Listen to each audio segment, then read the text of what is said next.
Hi, I'm at EMIX 2017 and I'm talking to John Robb of Eaton. Today we're going to be having a chat about battery storage technology. John, how's the show going so far? Mark, thanks for the introduction. The show's going really well for us. We've come here because we believe you deliver a good quality of audience, and certainly we're not disappointed in that respect, picking up some great inquiries. Good. Great disruption in the energy market ahead. How does battery storage technology fit into this ever-changing market with electric vehicles and decentralized energy? Okay, well, you certainly picked on two very relevant points there that are having a disruption. So if we start with decentralized energy, mainly in the form of renewables, the challenge there is that these are intermittent generation sources. So the sun doesn't always shine, the wind doesn't always blow, even though you wouldn't believe it from today. So the issue there for building owners is how do I maximize the use of that renewable energy? So energy storage allows for them to store energy at times when they're not using it, so it's being generated but it's not being used, and then to put that back into their own network at times when they have a peak demand. So it certainly brings a benefit at that level. But there's also a more fundamental technical problem, more on the generation side, that when you have intermittent generation, the problem is sometimes there's too much electricity in the network, sometimes there's too little, and both of them can cause instability problems. The frequency will go up or go down. So energy storage provides a very rapid response for balancing those intermittent or those intermittent generation sources to help stabilize the network. And that brings a win also for private owners of battery systems, because the energy generators will pay for access to spare capacity in batteries to help stabilize the grid services. What sort of incentives are we looking at here for end users? What can they expect to earn out of this? So it really depends on what size of system they have and the capacity available. Normally the financial arrangement or the contract is through a third party, an energy aggregator. So he will own the contract between the generator and the battery owner. But again, it really does depend on how the owner wants to use their battery, how much spare capacity they have available to offer for grid stabilization services. And presumably they can use their renewable capacity with their batteries. So what's the best way of doing that? Well, absolutely. So, firstly, you touched on the point of electric vehicles, and I think this is we're saying this as the next revolution in the energy market, because lots of people are talking about the growth in electrical vehicles, less so talking about the charging infrastructure. And this brings a real power challenge. And let me give you a worked example. So if you took a mid-sized supermarket with 300 parking spaces, they want to make 10% of them fast EV charging points. Yes. Overnight, they could be putting an extra 1.5 megawatts of peak demand onto their system. Electric Avenue. Exactly, that's a problem. Firstly, it's a problem for the supermarket owner because firstly, they won't have the headroom in their existing switchgear. Secondly, they would then have to go and negotiate a higher connection, a larger connection with the network operator, which is a capex investment. Then there will be additional peak demand charges. So they need to be thinking now about alternative solutions. And again, we think battery energy storage, so either integrating renewables or even just simply charging overnight at low demand, low tariff period, and then injecting back in to reduce that peak demand is going to be a solution for the future. And as we see electric vehicles growing, or the use of electric vehicles, that problem is going to become magnified more and more.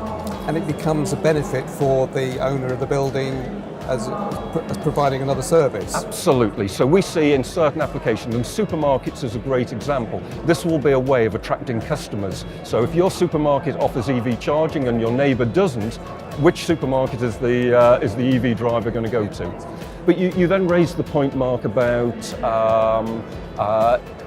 integration of renewables, and we see battery storage again is a great opportunity here. if a private business has invested in solar PV as an example, they want to maximise the return on that investment. And again, as we've said earlier, if the sun isn't shining, then they have one of two options. Either they let the electricity go to waste, or they export it back into the network through a feed-in tariff, which isn't hugely attractive. So self-consumption is always a better option. So what energy storage allows them to do is to bank that energy, use it later in the day, so they're reducing the amount of energy they're importing, but also potentially reducing their peak demand charges again. So in terms of helping them improve their return on investment of their renewable asset, we think energy storage really gives them a winning solution. Is there a lot of education still to be done to educate people to the benefits of this, or is there still reluctance to invest? It's interesting because attending the show now, when we've been at previous shows, what we've been having is a lot of people coming to talk to us wanting to be educated. And we're still seeing clearly some of that, but what we're actually now seeing is people bringing live projects to us. So I think we're seeing that the tipping point is coming, that people absolutely recognise the benefits. Yes. I think the one area that we think still needs some education, as we've touched on, is the impact that EV charging is going to have. I think the network operators understand the problem. I don't think all business owners understand that problem. But generally, we're starting to see a lot more awareness of the benefits of battery energy storage. Is there technological developments to go through to get the price down further, or is that happening very rapidly? Yeah, that's happening, Mark. I mean, our first proposition is people talk to us about energy storage as a new technology, and our proposition is it's not. Storing energy in batteries in buildings has been in place for many, many years, mainly for critical loads. So we use it in data centres in the form of UPS systems, which is something that Eaton plays strongly in, but also in things like emergency lighting systems. What we're talking about now is reusing that or adapting that technology to other applications. What's enabled that now is effectively the falling cost of battery technology. So lithium ion is the current prevailing technology. That may change in the future, and really we're not so worried about that. But what we're seeing now is lithium ion battery costs are probably about 20% of what they were in only 2010. And is that going to continue? And we expect further fall in the cost. What also we're seeing now, and again it's linked back to electric vehicles, as we see more electric vehicles on the road, we will see a market growing for second life electric vehicle batteries.